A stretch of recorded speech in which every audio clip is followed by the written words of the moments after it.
Hi guys, welcome back to my YouTube channel. And for today's video, ikukwento ko lang sa inyo guys kung papaano ang magiging buhay kung isa kang estudyante dito sa Europe. Sa ngayon kasi, nag-aaral ako ng social and health worker dito sa Europe. Parang caregiver sa atin guys. So, nag-start ako nung August. Tapos, lang naman madali lang naman yung nila. It is 1 year and 7 months. So, matatapos na kami. Nag-start ako ng August, tapos 2023. Tapos, matatapos kami next year, March. Ayan, madali lang siya. At saka, ang ikinaganda din guys, habang nag-aaral kami, mayroon kaming sinasahod. At depende din sa sa edad mo, yung tinatawag na adult salary, mas malaki siya. Tapos yun yung may edad 25 pataas. So diyan ka makakakuha ng adult salary. So mayroon din namang salary yung mga under 25 years old. So mga mababa lang siya. At saka hindi maganda yung, at saka maganda naman siya yung sistema nila, yung government nila, yung system nila maganda kasi habang nag-aaral ka, may sinisahod ka, di ba? O ang mo lang, kailangan pag-igihan mo lang yung pag-aaral mo. Kasi strict sila guys. Pagdating sa kailangan talaga bihira ka mag-absent kasi pag marami ka ring absent, may limit din yung nila kung nakarami ka na ng absent. So, pwede ka nilang i-kick out.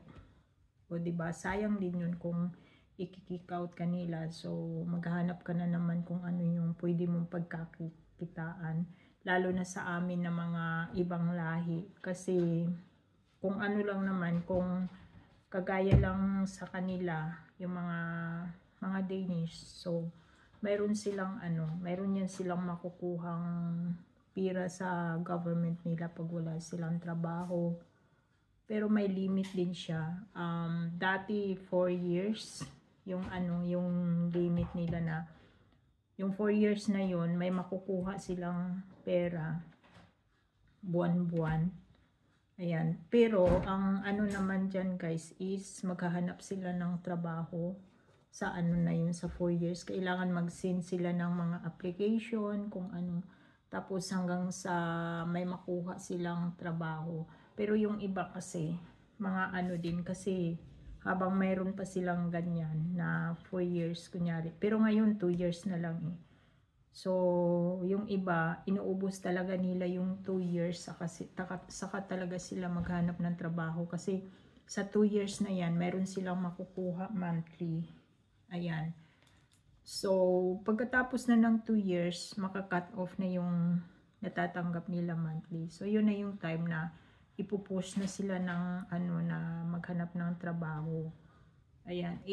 Kami kasi na mga ibang lahi, wala kaming makukuhang ganyan kung wala kaming trabaho. So, yung lang namin dito is sipagan lang talaga namin. Kung masipag ka naman dito guys, marami kang makukuhang trabaho.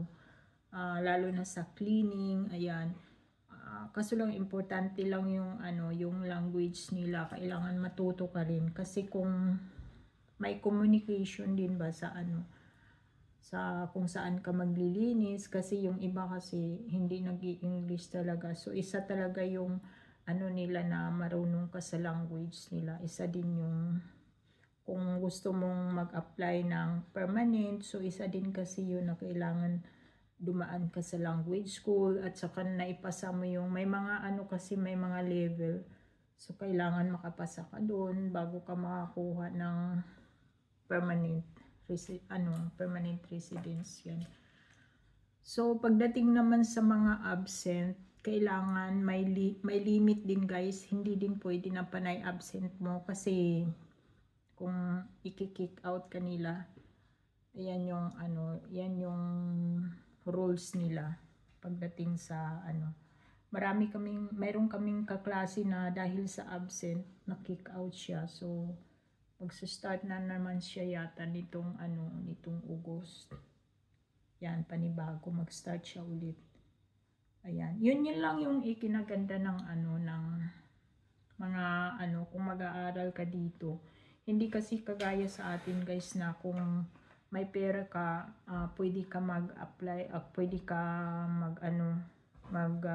pili kung anong gusto mong course kung may pera ka. Dito kasi nakadepende sa grades nila.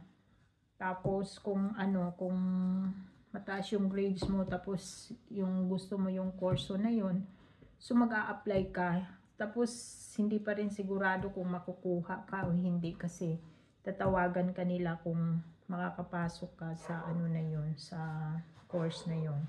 Hindi siya basta-basta guys kasi talaga, yung talaga nila yung may alam ka talaga sa Kaya yun, sa time na mag-aaral ka, kailangan pag-igihan mo lang talaga. Dito kagaya sa amin, yung talaga, ang mahirap talaga is yung language nila guys. Kasi hindi talaga kasi madali yung Danish language. So, dumaan kami sa sa language school. Lang yun, dati mas mabilis. Pero ngayon kasi, parang mas matagal yata bago ka matapos. Nag-language school ako dati is 2.5 years. Ayan, so natapos ko na siya. Tapos, ngayon, grabe yung babasahin guys. Yung yung system kasi dito, kunyari, yung namin bukas, yung leksyon namin bukas, kailangan babasahin namin ngayon. So, pagdating namin sa school, magtatanong na yung teacher kung tungkol doon sa na yun, sa leksyon na yun na yung binasa namin. Tapos, magku-quiz. Ayan, yun yung namin guys. Kaya ang daming babasahin talaga. Kanina pa ako nag-umpisang magbasa, na ako, sakit sa mata. Meron na nga akong guys may salamin ako. Kasi ang maliliit din yung kaya katagalan masakit na yung mata mo sa kakabasa. Ayan. Napagod ako. Muna tayo guys. Meron din ako ditong puto. Ayan. Meron ako mahinda. Tapos may isang galong tubig. Ayan. Kasi pag nagbabasa ako guys, minsan may mga words na hindi ko maiintindihan. So kailangan ite-translate ko pa siya. Ayan. So kailangan talaga kasi yung mga matatanda kasi dito, hindi sila karamihan sa kanila hindi marunong mag-English. Ayan, so kailangan namin kung magtrabaho kami ng magtrabaho kami bilang isang social and health worker, kailangan namin marunong sa salita nila kasi para maintindihan kami ng mga inaalagaan namin, 'di ba? At saka pagdating sa guys, pagdating sa exam, siya, more on communication. Wala kami yung susulat sa papel, wala. More on communication kasi parang tinitraining talaga kami. Kasi pag natapos kami, yun yung namin communication sa mga matatanda. Yun yung namin. So, more on communication talaga, teacher, tapos mayroong isa dyan na sensor tawag nila yun yung tapos yun ang pagdating sa exam namin. Tapos Diyos ko, kabado ka guys, halos hindi ka grabe yung stress pagdating sa exam kasi kailangan mo talaga mag-prepare kung although may naman although may preparation, so pero kabado ka talaga kasi hamakin mo yan, kaharap mo yung teacher, tapos may sensors, tapos sila yung magde-decide kung makakapasa ka o hindi. Ayang mga ganyan. Ganyan yung sistema guys, kaya nakakapagod. So, ayan, bukas Monday na naman. So, ayan, magbabasa na naman ako. Ayan, yun lang guys, kinuwento ko lang yung yung buhay ng bilang estudyante dito sa Europe.